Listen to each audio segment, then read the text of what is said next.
Մայիսյան վերջին հաղթանակը Ղարաքիլիսայի, Բաշապարանի ու Սարդարապատի հերոսամարտերով վաստակած անկախությունն էր։ Երբ Եղեռնից ընդամենը 3 տարի անց թուրքական զորքը որոշեց վերջ դնել նաև Արևելյան Հայաստանի գոյությանը, հայ ժողովուրդը ոտքի կանգնեց եւ որոշեց իր ճակատագիրը։ Վանաձորի մուտքի մոտ կանգնեցված հիշատակի հուշարձանը քիչ է հեռու ավերված եկեղեցուց, որը լոռեցիները կոչում են Կոտրած եկեղեցի։ Այստեղ ամեն տարի առաջին հանրապետության հռչակման օրը մեծ տոնախմբություն է։ Այսօր արդեն ոչ պատերազմի, այլ խաղաղ կեցության տոնական երթ է։ Ներկա են քաղաքային ու մարզային իշխանությունների ներկայացուցիչները, բազմաթիվ լոռեցիներ։ Պատմաբանները խոսում են ճակատամարտի ռազմավարական նշանակության ու արդյունքների մասին։ Ներկաներին հայրենասիրության կոչով դիմում է Գուգարաց թեմի առաջնորդը։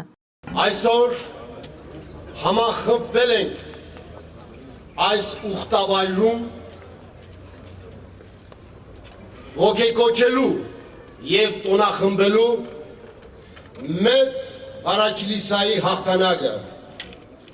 եւ անշուշտ մեր խոնարհումն ու հարգանքը բերելու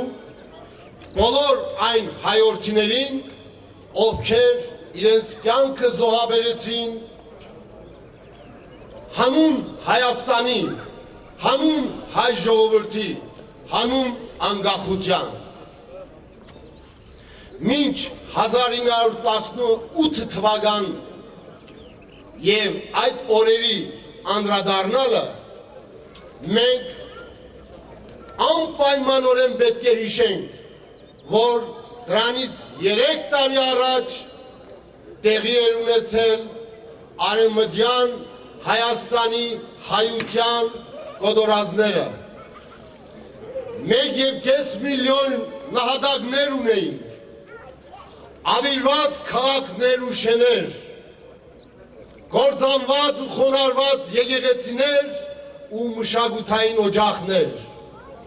Ամբողջ մի աշխարհ հայոց աշխարհ ավիրվել էր։ Գաղթականներ ճանապարհներին գայլ ու գազանի ու քրդերի բաժին դարձած անպաշտպան դեպի Արևելյան Հայաստան էին գաղթում, իբրև միակ հանգրվանը, ուր կարող էին ապաստան ունենալ։ Հիվանդություններ, սով սրածություն, խուճապ համատարած եւ նման պայմաններում, նման իրավիճակում 1918 թվական եւ մայիս անպաշտպան մի ժողովուրդ, որ պետք է կարողանար իր վերջին զարգը տալ, վերջին հարվածը հասցնել,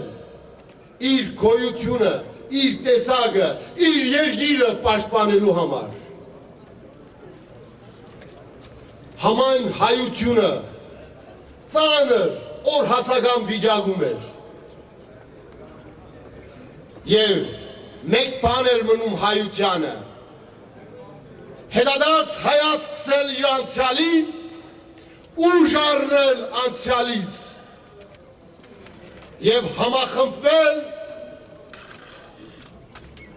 մահ իմացյալ անմահություն գաղափարի շուրջ։ Այս տարածքում դարասկզբին տեղի ունեցավ Ղարաքիլիսայի հերոսամարտը։ Կոտրած եկեղեցու տարածքը եղել է ռազմաճակատի գիծը 2 սարերի արանքում։ Առջևում թուրքական 10,000-անոց զորքներ, հայկական զորախումբը բաղկացած էր 7000 հոգուց։ Դրանք հիմնականում աշխարհազորայիններ էին, ղարաքիլիսեցիներ, ղշլաղեցիներ, շրջակա գյուղերի բնակչությունը։ Զենքի քանակը եւս քիչ էր։ Մենք ունեինք ընդամենը 10 գնդացիր թուրքական 40-ի դիմաց, բայց նույնիսկ փոքրաթիվ ուժերով Ղարաքիլիսան մղեց հերոսական մարտ եւ ճակատամարտի սկզբում հասավ հաջողության։ 3 օր հերոսաբար դիմադրելուց հետո միայն մայիսի 28-ին մարտն ավարտվեց։ Այս ճակատամարտում լուծվեցին մի շարք ռազմավարական խնդիրներ։ Երևանն այն ժամանակ խնդիր էր դրել գոնե 3 օր դիմանալ, որպեսզի Բաթումում սկսված բանակցությունները կարողանան իրենց ելքն ունենալ հօգուտ Հայաստանի։ Ղարաքիլիսեցիները մեկ խնդիր էլ ունեին՝ խանգարել թուրքական ուժերին, որպեսզի չշրջվեն դեպի Երևան։ Թուրքական զորքի մի թևը փորձելու էր գնալ Թիֆլիսի, մյուսը Բաքվի ուղղությամբ։ Կոտրած եկեղեցու տարածքում լոռեցիները տվեցին մոտ 7000 զոհ։ Միայն դրանից հետո թշնամին կարողացավ մտնել քաղաք։ Սակայն թուրքական ուժերն այնքան էին բզկտված, որ այլևս ի վիճակի չէին առաջ գնալու։ Ղարաքիլիսան նրանց համար դարձավ պատնեշ, թուրքական ծրագրերը ձախողվեցին։